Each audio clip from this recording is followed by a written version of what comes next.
ऐतिहासिक दिवस यही अवसर रे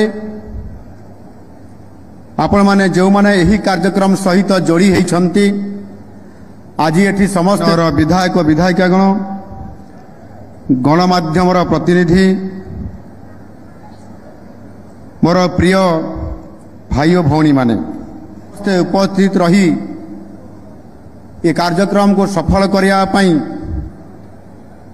सहयोग हाथ बढ़ाई परिवहन और राजपथ मंत्री नितिन गडकरी जी को स्वागत करता हूं। आज आपके कर कमल में हमारे राज्य के लिए 19 मु आपण मान को समस्त को अनेक अनेक धन्यवाद प्रदान करुछि। आज इसी ऐतिहासिक क्षण पर मैं केंद्रीय सड़क 3 परियोजना 4173 करोड़ रुपए की लागत से शुरू हो रहा है। ओडिशा में आपकी मंत्रालय द्वारा कार्यान्वित परियोजनाओं की समीक्षा भी हो रहा है। ओडिशा की विकास के लिए आपकी ये योगदान अत्यंत रेल निर्माण पाई विकास रे पुंजी खर्चर महत्व को हृदयंगम करी आम नुआ सरकार आसिला परे आमे ओडिशा रे चलित वर्ष बजेट रे ताको गुरुत्व देइछु एवं सेथि पई 2025-26 आर्थिक वर्ष रे जो आमर लगभग 154 किलोमीटर की सड़क की शुभारंभ और भूमि पूजन आज हो रहा है। माननीय गडकरी जी, आज दिन भर आपने उड़ीसा महत्वपूर्ण है। आपको बहुत बहुत धन्यवाद और बधाई है।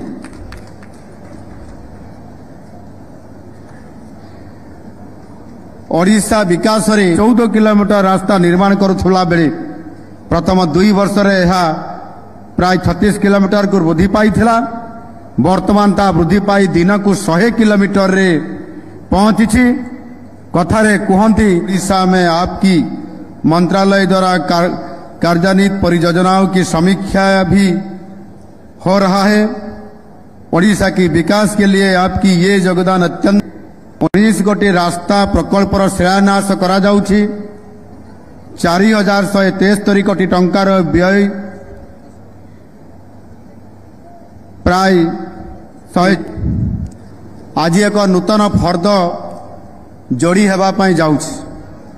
आज मान्यवर केंद्र मंत्री श्री नितिन गडकरी जी कर कमरे राज्य रे 54 किलोमीटर दीर्घ 19 राजरास्ता ब्रिज एवं फ्लाईओवर निर्माण हब। यही सबु प्रकल्प संपूर्ण हेले संपृक्त अंचल मानकरे यातायात सुविधा हब एवं अर्थनैतिक दृष्टिकोण मध्य ये रास्ता निर्माण हेले विशेष करके सड़क निर्माण प्राय प्राथमिकता देइछंती। तेणु 2014 मसीह सेते बलर सरकार दिन को प्राय मात्र उचित भाव में ओडिशार जनसाधारण को लाभ पहुंचाइब। आपण माने जानिछंती भारतर यशस्वी प्रधानमंत्री श्री नरेंद्र मोदी भित्तिभूमि आपण माने जानी आश्चर्य हेबे जे सारा भारत वर्ष पई 2014 मसीह पुंजी खर्च प्राय 2 लाख कोटी टंका थिला बेले गत बजेट रे यह 11 लाख कोटी टंका को वृद्धि पाई थिला। अर्थात प्राय 5 गुण एथिरु सिंहभाग खर्च हेउची रास्ता एवं 14 किलोमीटर रास्ता निर्माण करुथुला बेले प्रथम 2 वर्ष रे यह प्राय 36 किलोमीटर को वृद्धि पाई थिला। वर्तमान ता वृद्धि पाई दिन को 100 किलोमीटर रे पहुंची। कथारे कहती जेकोसी अंचल विकासर दर्पण हेउची एहार रास्ता। यातायात सुगम आरामदायक हो पारिले आम विकासर द्रुततर होता है। आपण माने समस्ते जानती जे माननीय मोदी जी भित्तिभूमि निर्माण को केते गुरुत्व दियंती। गुजरात मॉडल रो यह एक मध्य अविच्छेद्य अंग। 54 किलोमीटर दीर्घ 19 राजरास्ता ब्रिज एवं फ्लाईओवर निर्माण हब।